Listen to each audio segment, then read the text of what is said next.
this point, every information portal is saturated with mindfulness content. But this show is a unique, unusual, curious take on mindfulness. Some of what you hear will be completely new to you. Let's dive in and take a look at the nature of the aware mind. I invite you to deepen your awareness so that you may be liberated and inspired.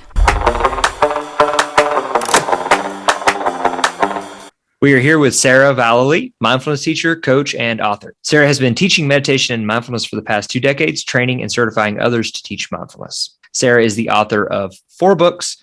Her latest book is titled Tame, Soothe, Dwell, the 55 Teachings of TSD Mindfulness. On today's episode, we talk about mindfulness versus psychedelics. We talk about psychedelics for the treatment of depression. We talk about the limitations of psychedelics as well as the limitations of mindfulness. I'm Jacob Drossett. We are here with Sarah Vallely. Sarah, how are you? I'm doing great, Jacob. Thank you. So sometimes I like to throw Jacob a bone. Today we are talking about psychedelics. I know Jacob likes talking about that. And Jacob has COVID, so he's not feeling totally great, but he's here and showing up and doing the job. How are you doing? I'm good. I'm mostly normal. Still testing positive, but I feel pretty much normal. I feel like I have some bad allergies right now. And you know how close Jacob and his wife are, from hearing some of our episodes, and they had to quarantine from each other, so it's very sad. Yeah, it's no different than anybody else's experience, I'm sure, but, when you're in the middle of it, it's like, this sucks. Hopefully this conversation maybe lift your spirits a little bit. This is one of my favorite topics. Although we're going to begin with talking about depression. Oh, good. Yeah. Yeah, fun. So depression affects 6% of U.S. adult males. About 10% of adult females in the U.S. are diagnosed with clinical depression, and 14% of people who are more than one race are diagnosed with clinical depression. The worldwide stat on clinical depression is only 5%. So we are, in general, just a little bit more depressed than other areas of the world. And there is something called treatment-resistant depression, which means that you've been diagnosed with clinical depression, but you don't respond to 2 or more different antidepressant medications. About 25% of those who are diagnosed with clinical depression are considered to have treatment-resistant depression. And so today is a little bit of a rivalry between mindfulness and psychedelics, specifically for treating depression. I tried to find 2 different studies that were as compatible as possible. One that was about treating depression with psychedelics, and another study that is about treating depression with mindfulness cognitive based therapy. So basically with mindfulness. So we will see who wins out here in this comparison. Psychedelics are used to treat mental health conditions such as depression and substance abuse disorders. Ayahuasca is one that is used quite frequently in this type of research. Ayahuasca is a psychoactive plant tea that's usually made of 2 plants. One is the vine of B. capi. B stands for a word that none of us can pronounce. And also in this tea are the leaves of P. viridis, if I'm pronouncing that correctly. The reason that they combine these 2 ingredients is so the ingredients stay active in your body for a longer period of time. So it lasts between about 4 and 6 hours, with the peak effects between 1 and 2 hours after you ingest it. And ayahuasca has effects up to 2 months after use, and they commonly refer this to as the afterglow. So yeah, I'm kind of the more straight and narrow one maybe of the 2 of us. So this is not a topic that I typically talk about. It's not one that I know a whole lot about. It's not something that I've done. I haven't gone and experienced one of these ceremonies. When I was younger, in my 20s, I did shrooms. How about you, Jacob? Have you done this? Ayahuasca? No. I've heard a lot about it. I'm very much curious about. I like hearing a lot about ritual and ceremony in general, and then I like hearing about psychedelics, and when they're combined, it's pretty cool. But Yeah, I don't know. It's the whole idea of purging, which is pretty common. So it's pretty common practice in a lot of like ceremonial type situations. They give you a bucket because a lot of people get very vomitous and they get bowel issues and stuff. And that just does not sound fun to me at all. But yeah, I really like the ceremonial type aspect of it versus like DMA and psilocybin based therapies. That's therapeutics. So it's usually just you and a therapist, maybe one other person in the room. So the idea of being in a group setting and having an experience like that sounds kind of nice and different and kind of more true to tradition. But yeah, there is like a big thing on the internet too with like rent a shaman hoax people. To me, it's always sounded a bit exotic and out of reach, so to speak, more so than another type of therapy. Yeah, well, one of the things I was surprised about when I was reading these studies is people who do this, they do it a lot. There were some people involved in this study who'd done it up to 130 times during a span of 5 to 9 years. Yes, the purging part is a huge piece to this spiritual experience. Did you know that the reason that people drink so much on New Year's Eve is because of an ancient purging ritual? So what people used to do at the end of the year, they used to take several bottles of wine per person, and they would actually go by themselves somewhere, and they would just drink and drink and drink until they started vomiting. Apparently that's like somehow connected to our now ritual of going and getting trashed on New Year's and maybe still vomiting. I would love to hear more about that. That's really interesting. I'd never heard that. So let me go over the neurological explanation of ayahuasca, why on a neurological level it's helpful for our mental health. There are chemicals called 5-HT and 5-HT2A agonists, and what they do is they activate receptors in the brain as if serotonin was activating the receptors. And so,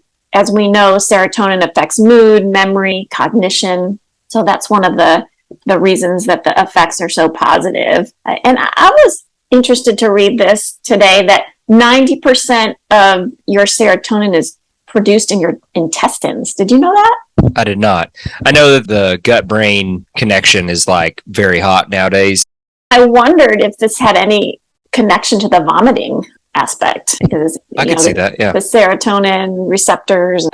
Another neurological reason that the ayahuasca treatments work is that it makes connection in our brain between the different neural networks.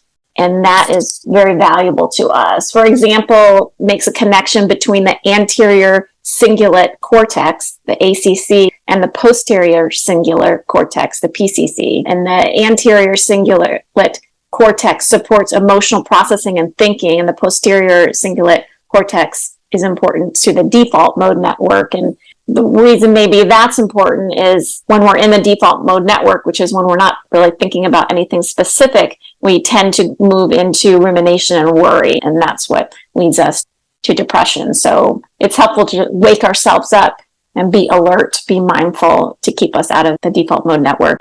And lastly, ayahuasca possibly grows the anterior cingulate cortex. Studies show that ayahuasca users have a larger, thicker anterior cingulate cortex than people who were in control groups. So that's interesting. Yeah, have you ever read Michael Pollan's book, How to Change Your Mind? No, tell me about that.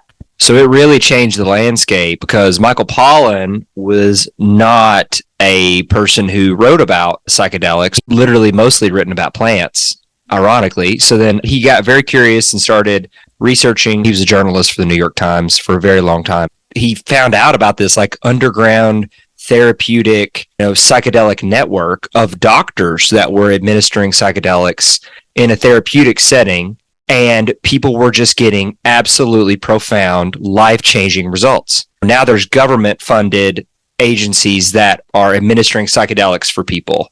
So long story short, if somebody's listening to this and they don't know anything about what happens with any of the brain stuff that Sarah just mentioned, Michael gives it an amazing analogy. When you are a kid and it is a snow day and you go down the road to the hill in your neighborhood or wherever, where everybody snow sleds. The ideal situation, you got to get there as early as possible so there's a fresh blanket of snow on the ground. The worst situation is somebody in the house is taking too long. You show up and the hill is just covered with tracks.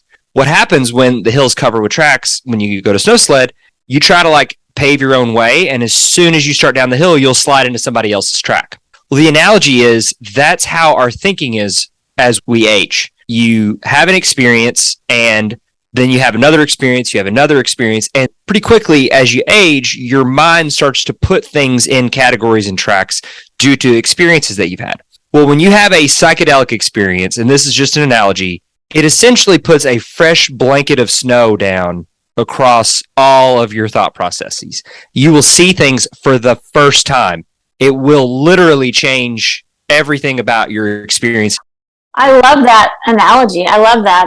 You have a hill with a snow-covered hill with all of these sledding and feet tracks all over it, and then you kind of get into these ruts, and then you do something like psychedelics, and then it's just a fresh hill, and you can reroute your thinking in all different new ways. Yeah, that's great. And that's exactly what mindfulness does. When we're practicing mindfulness, we're just constantly just letting go of old type of thinking patterns. And so it produces that same result. Adding on to that, what you were saying, Jacob, one of the reasons why ayahuasca promotes better mental health is it causes decentering, which is the ability to take a detached view of one's thoughts and emotions, considering them temporary and simply just thoughts. The experts also believe that ayahuasca supports better cognitive flexibility, which is the ability to shift our perspective or our approach depending on the circumstances. So basically that means it allows us to be more adaptable, which in turn allows us to be happier, more joyful people. And I thought this was interesting. Ayahuasca temporarily disrupts the neural hierarchies in our brain networks. When I read that, what that leads me to believe is that we have brain networks. There's kind of like this hierarchy to it, that this certain network is activated during these certain situations, and this network is activated in these other situations. But what the ayahuasca does is it activates a network that we wouldn't normally be using. And so it kind of just jumbles everything up, and you have a new, different outlook, a new way to approach your thinking. The experts say when these networks are disrupted, that it actually forces us to not think so much. So we're relying on less thinking. But overall, I think ayahuasca helps us tolerate our distressing thoughts better, tolerate our emotions and our circumstances because we are less judgmental. What does that sound like? Mindfulness, same deal. So if we want these results, which are awesome, right? Do we learn mindfulness or do we go and do some psychedelics? I guess that choice is up to you. But here's some research. There is a published study published in Psychological Medicine in 2018.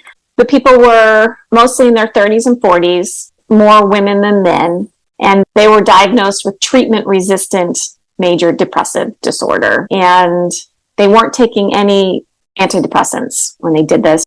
They took 1 milliliter of ayahuasca, which had 0.36 NDMT. And they had two groups. They had the group that took the ayahuasca, and then they had a group that took the placebo. It's very difficult to do a double-blind, placebo-controlled trial with psychedelics because people know if they got psychedelics or not. I believe that they essentially gave people a form of amphetamine, so like an Adderall type drug. Yeah, that makes total sense. That's not what they did in this study. They made tea out of oregano.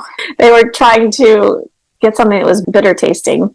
And the people were in a room for 8 hours, and I think that they were in the room by themselves. I think they were individually in rooms, and they had someone in the next room, a professional that could help them if they needed help. They took an assessment for depression before they went into the experience, and then they took the same assessment afterwards, and then they took it 7 days later. One of the assessments that they took was called the Montgomery-Åsberg Depression Rating Scale. Comparing before the treatment and 7 days later, their depression decreased by 72%. Wow, that's crazy. And They took another assessment as well called the Hamilton Rating Scale for Depression, the HAM-D, and that showed that their depression decreased by 63% after the 7 days. Some of the questions on that scale were about guilt, suicide, insomnia, as some examples. I guess the question is, how long does that last? That was 7 days. Does it last months? Mindfulness comes in a meditation practice for integration is very important. So you'd have follow-up visits typically from a therapeutic standpoint. You do a couple follow-up visits, and then you would have a at-home practice to help integrate the lessons and experiences that you had. Microdosing, it's got just absolutely unbelievable results, very similar to that, specifically with like psilocybin and like LSD. Yeah, it's just the results are absolutely unbelievable. If you read any of the literature on it, it's just mind-boggling. So basically you have all these beliefs in your head. Some of them are shame cycles. I'm not good enough. I don't matter. Things like that, or resentments towards certain people, groups of people. And then you microdose or you go to an ayahuasca ceremony, and on some level, that's just erased. Like, is that a good way to look at this? The word that I would use in my experience and the experience of people that I've talked to, those things that were very, very loud before just get a little bit more quiet. And then the things that you would want more of just kind of come up. It's like the meme. All your bad feelings turn into good feelings. Kind of. It's really, really bizarre. It's magic. I mean, it really is. But I mean, these compounds have been used throughout human history. The Greeks and Romans would have mushroom ceremonies, Aztecs and Incans. It's just always been there. What's blowing my mind is how similar this process is using the psychedelics to mindfulness. I mean, you're describing all the things that I do in my coaching sessions. I'm helping people become mindful of these shame cycles, of these ways of thinking that are leading them to anxiety and depression. Once my clients become aware of them, then they become quieter, right? They don't hold as much power over the person because you've kind of woken up to it and you realize that all this thinking and this perception is not really true, and it's just this chatter that's going on and just kind of comes in and goes out. It's very interesting. So this other published research is called The Effectiveness of Mindfulness-Based Cognitive Therapy for Reducing Rumination and Improving Mindfulness and Self-Compassion in Patients with Treatment-Resistant Depression. Participants in this study participated in 8 mindfulness-based cognitive therapy sessions. And some of the things that they went over during those sessions was becoming mindful of being in autopilot mode. Autopilot mode can lead to the rumination, which leads to depression. And self-awareness, acceptance of circumstances. It's a huge mindfulness piece. Seeing thoughts as simply a product of the mind and not really real, right? And also some of the practice that they learned is body scans, mindful breathing, mindful movement, stretching, and sitting meditation. So that's what these folks did during those 8 sessions. In this study, the control and the experimental group were both given antidepressants. They used something called the Beck Depression Inventory, and depression was decreased 82%. That's pretty amazing.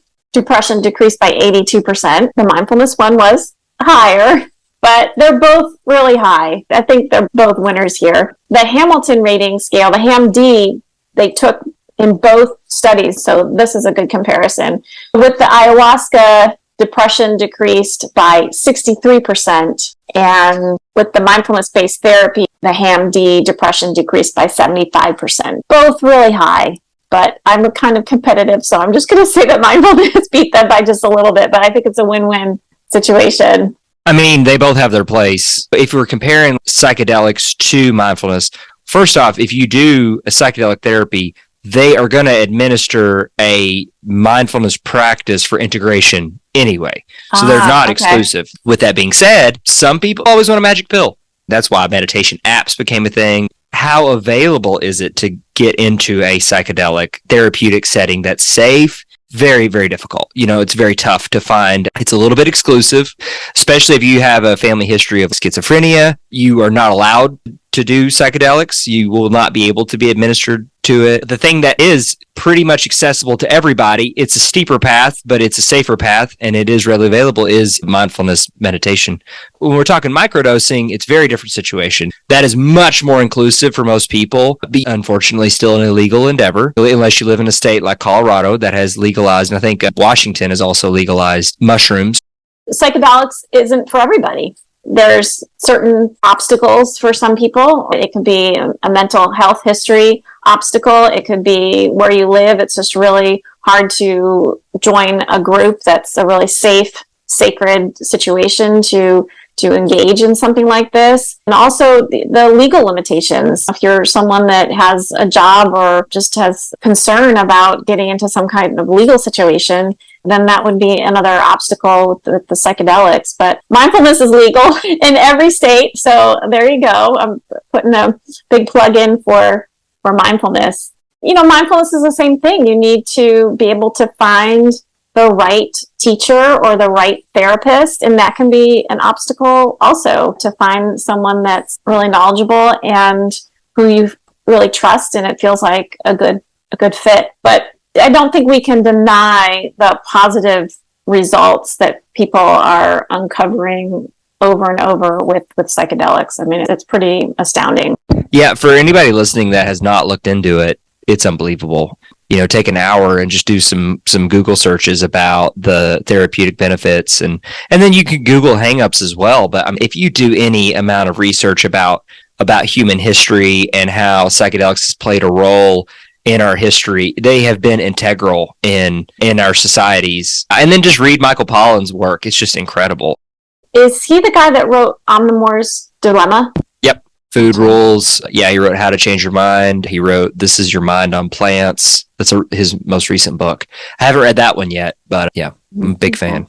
The Aware Mind podcast is a TSD mindfulness production. Please visit our website at tsdmind.org.